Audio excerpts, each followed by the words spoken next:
It's your man's the horror flick, dig a ditch, super six, big Mitch.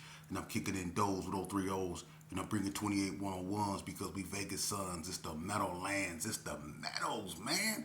Y'all already know what it is. Sideways swang. And you know what made me. So you know I'm crazy. Vegas, baby. You already know Hubba Dub, Scrub. Nah, I'm just playing.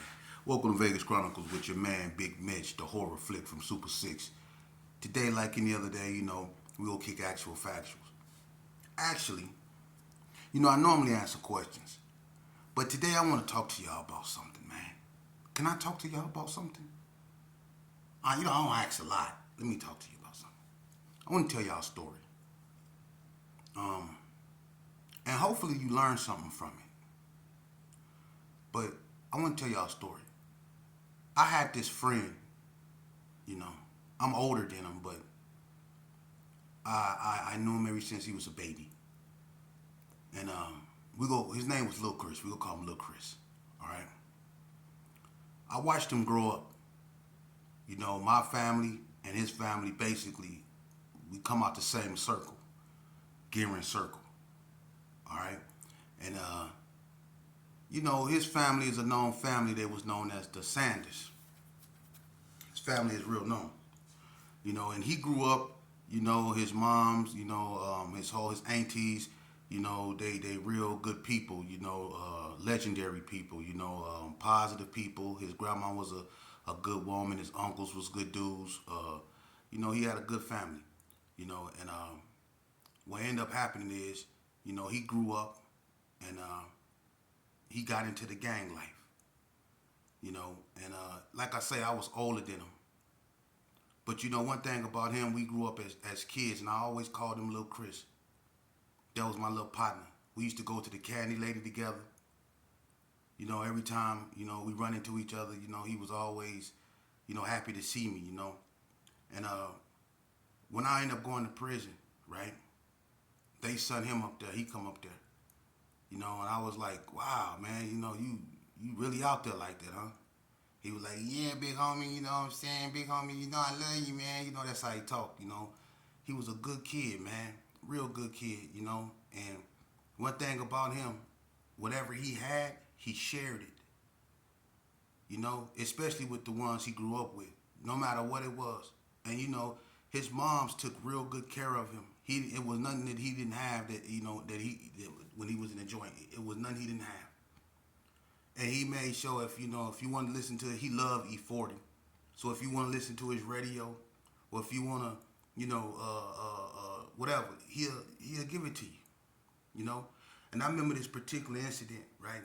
Because he was he was one of them, homeboys that believe in homies don't fight homies. You know what I mean?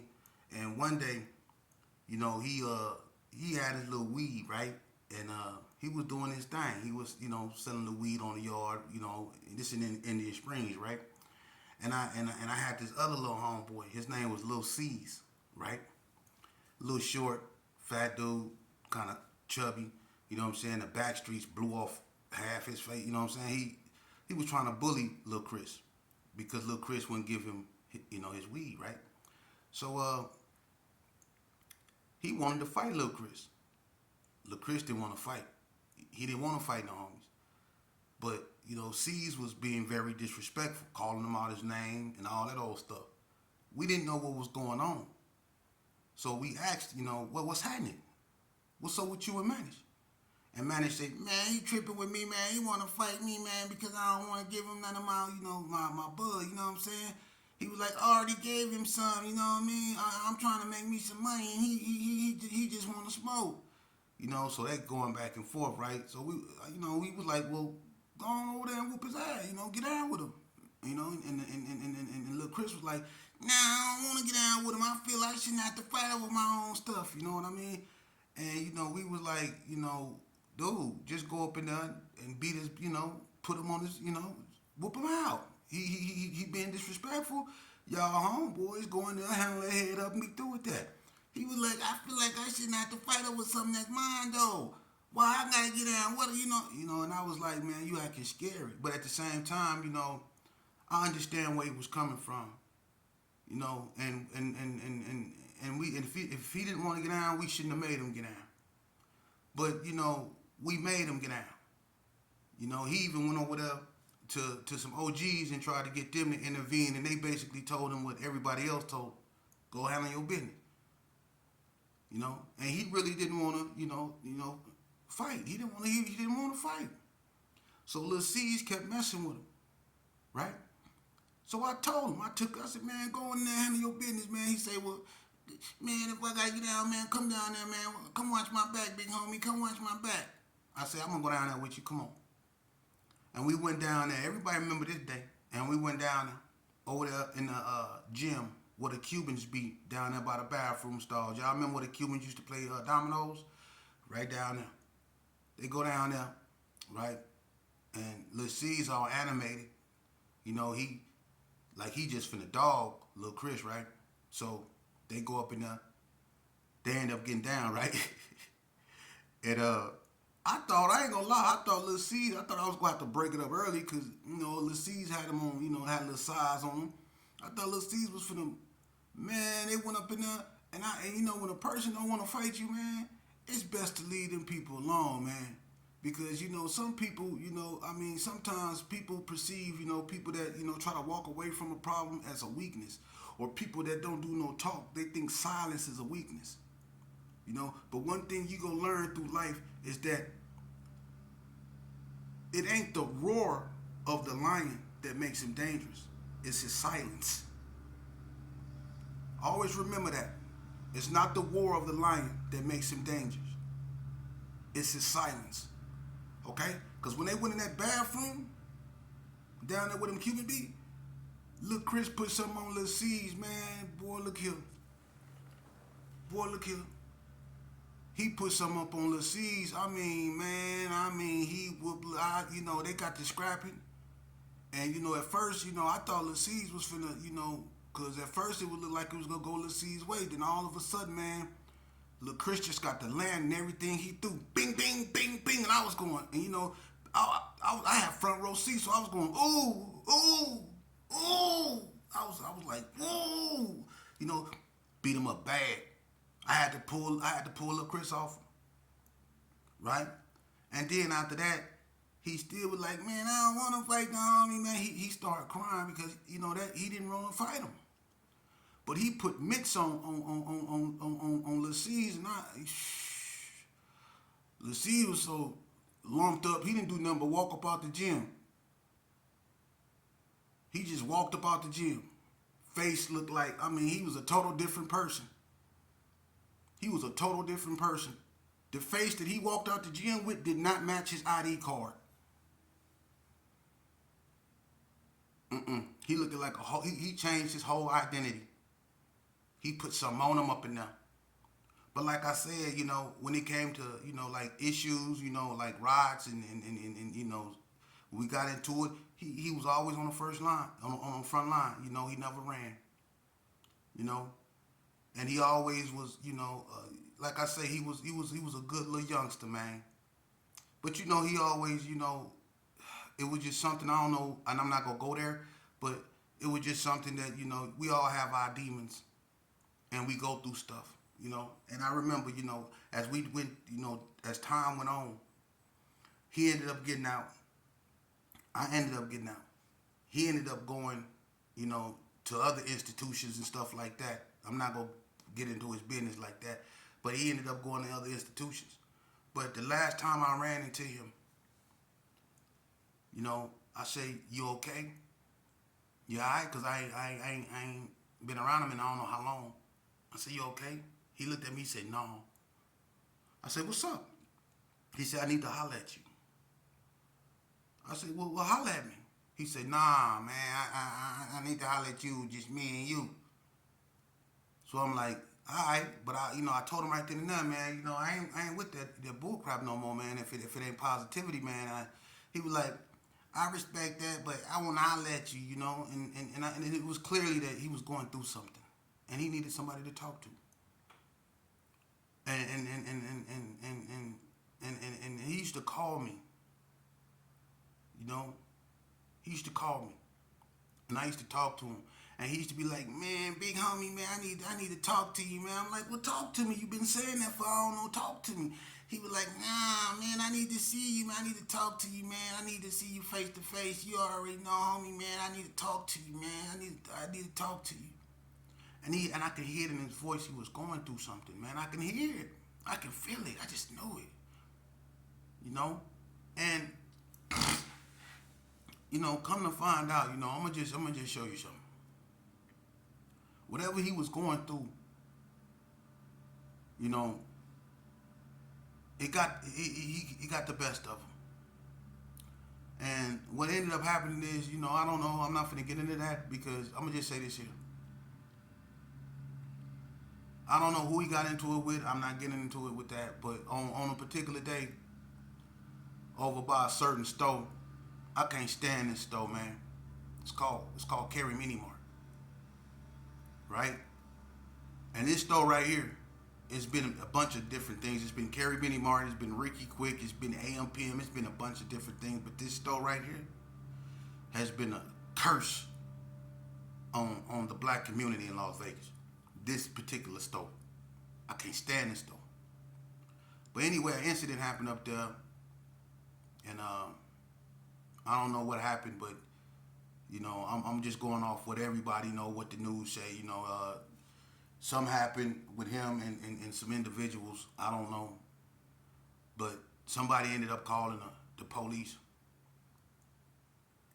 and when the police come, they ended up seeing him.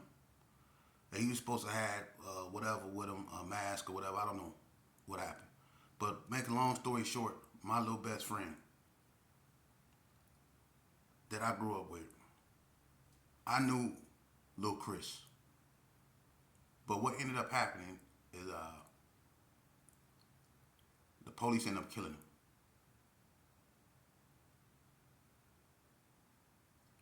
And the reason why I brought that up is because a lot of us don't understand, and it's sad, whatever he was going through, and clearly he was going through something. They could have went and got his mom's, his grandma, anybody. They was just a hop, skip, and a jump in Crip City. But somebody called, law enforcement, and he no longer here.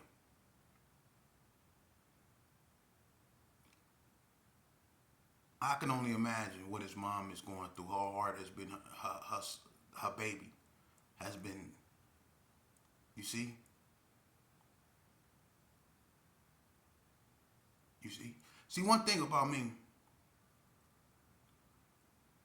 I like to focus on the consequences to this life, this game.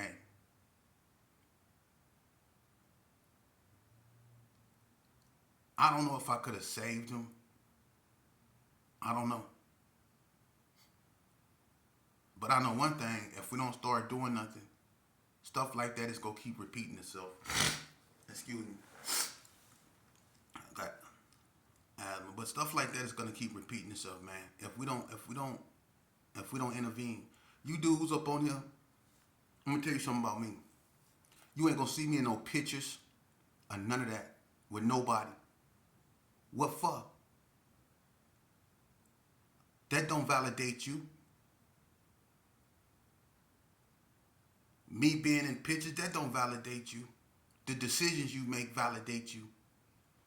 If you really want to be for the solution, if you really want to say these youngsters using your life experience, what better way to teach than to teach with what you went through? But when you still 1 foot in and 1 foot out, I don't have to be in no pictures. My daddy started all of this stuff in Vegas, man. I don't have to be around nobody. I'm sick of little black and brown boys losing their lives over stupidity, man. And then I'm gonna be honest with you, man. It be your own. And people don't want to hear this, but it be your own. That's why I'm talking about this. It be your own. It be your own. And we wonder why things so messed up. Because you got dudes up on here that's older than me. They still got one foot in and one foot out. They think because they some shucking and jiving, Dolomite talking, totes and boats type dudes, that they, when in fact they heart still in love with the streets. You read the 48 Laws of Power, you read the 50th Law, you read the Art of Seduction, you read all Mastery, 33 Strategies of War. I studied them books. Only to find out it's Eurocentric. That ain't for me. But y'all read these books and y'all use it to try to manipulate your way into stuff. To manipulate, you use the art of seduction to try to manipulate women.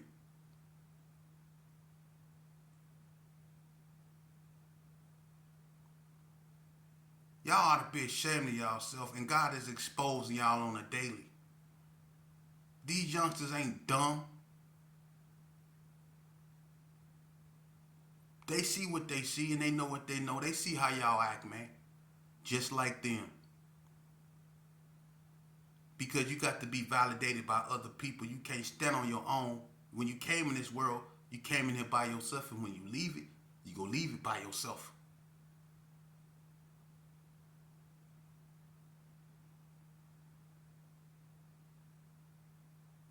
But it be your own. But what about these mothers? See, y'all don't understand. Y'all really, people don't get it. You don't get it. You don't get it. You don't get it. We think this is cool. What we doing in the streets, sliding on your ops, doing all this old stupid stuff. When there's people really going through things, man, out here. It's people really going through things, man.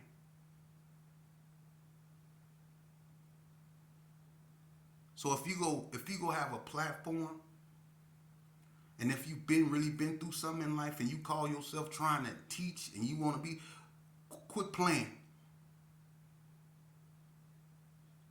Quit playing. Quit playing. Be yourself. Be yourself. What y'all see me doing on here is something that I'm doing. Ain't nobody helping me but God. I don't need no help. Because my message, if I can just save one youngster, then I done my job. I don't need no YouTube money. I don't need no recognition. I don't need none of that. I don't need none of that. I don't need other people's validation. I don't need nobody to pat me on the back. God will pat me on the back.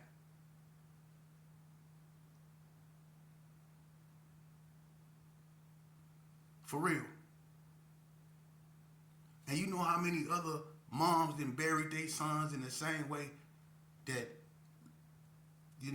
my little homeboy was buried? You know how many moms out here that we don't think about, that y'all walk by daily, whose heart has been ripped out her chest? A void that's in her life that can't be replaced. Y'all walk by them every day. Y'all just don't pay attention. The ones that go to the churches, y'all see them in that, don't y'all? They be the ones walking back, rocking back and forth, clutching the cross. See, that be them. That be them. You know what? Y'all so quick to, want to be OGs and all this stuff right here. Y'all want to be OGs and all that. Well, if you're an OG, go out there and teach the young homies why it's better for them to go to school, why it's better for them to respect themselves, why it's better for them to respect women, why it's better for them to respect authority, why it's better for them to respect their community, why it's better to help their fellow man than hurt them.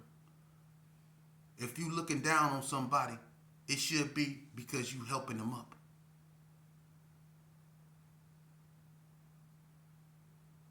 I encourage anybody that I talk to, I don't care where you from or what color you are. Positivity is two type of people in this world. And no matter what we want to believe, it's going to always be two type of people in this world. Well, it's actually three, but it's two that matter. It's two type of people, good and evil. And that third one is the one in the middle, the undecided one, a bunch of you OGs are. 1 foot in, 1 foot out. Stuck in limbo. Yeah. 1 minute you holier than thou, the next minute you on one knee throwing up your neighborhood. 1 minute you on there preaching why kids shouldn't be in the streets, and the next minute you on there talking about that other bull crap, you know. But God go expose you. God go expose you. He will expose you for the hypocrite you are. For real. And one thing about God, if anybody, and I don't care what God you believe in, one thing about him, he'll tolerate a non-believer. But one thing he won't tolerate is a hypocrite. A hypocrite. I did 5 years in a hole. I've been stabbed up in prison, and I went through what I went through. So I can tell these youngsters, not that I've been stabbed, how it feel and it hurt. Doing whole time, 5 years, 18 months, 6 months, 9 months in the hole, it can be devastating to your mentality. It can be devastating to your mind.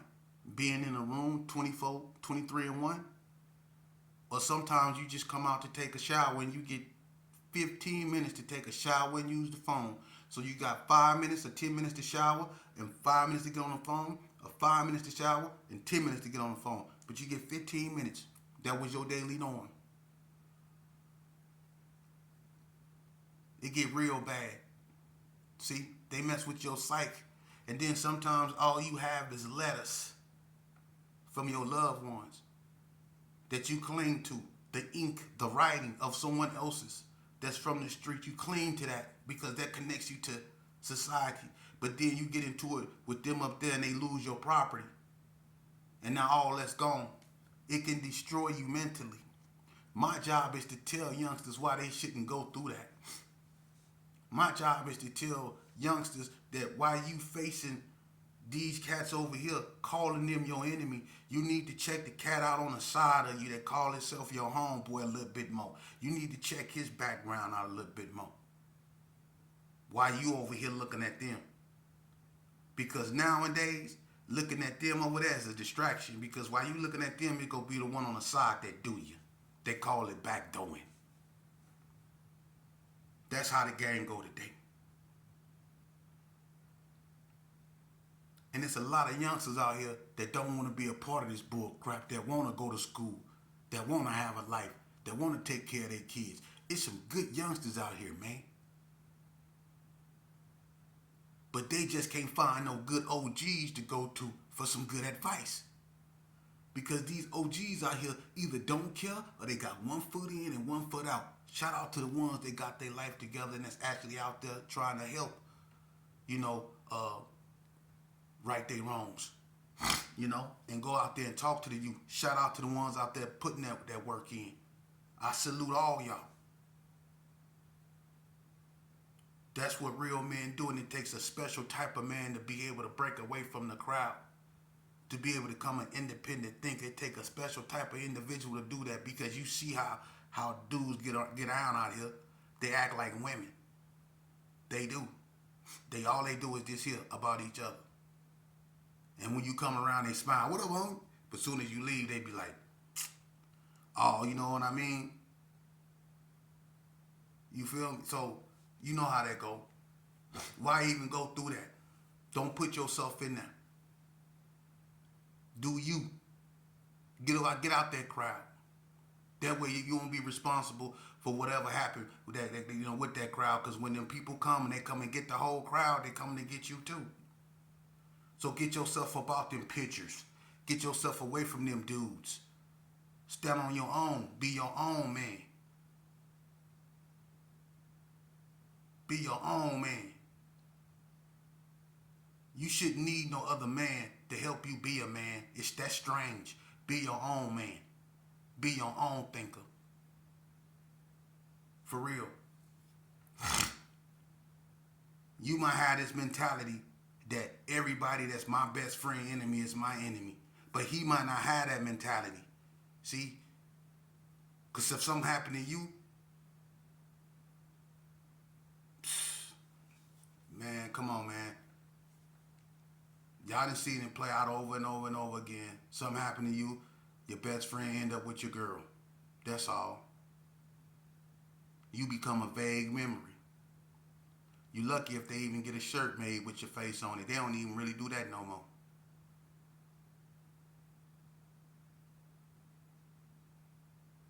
Let's talk about it. I'm going to start going live, man, so I can bring people on here that want to get a story, man. You know, Vegas history, real Vegas history. It was a lot of people that played a part of this. But this is not a gang channel. Y'all can go listen to them other cats if you want to listen to that bull crap. This is about solutions, man. That's why I don't need no fancy doo-wops. That's why I don't need none of that bull crap. I'm not trying to follow nobody. I grew my own tail a long time ago. You know, my father already told I'm cut from a different cloth. The fact that I'm sitting up here talking to you speaks for itself.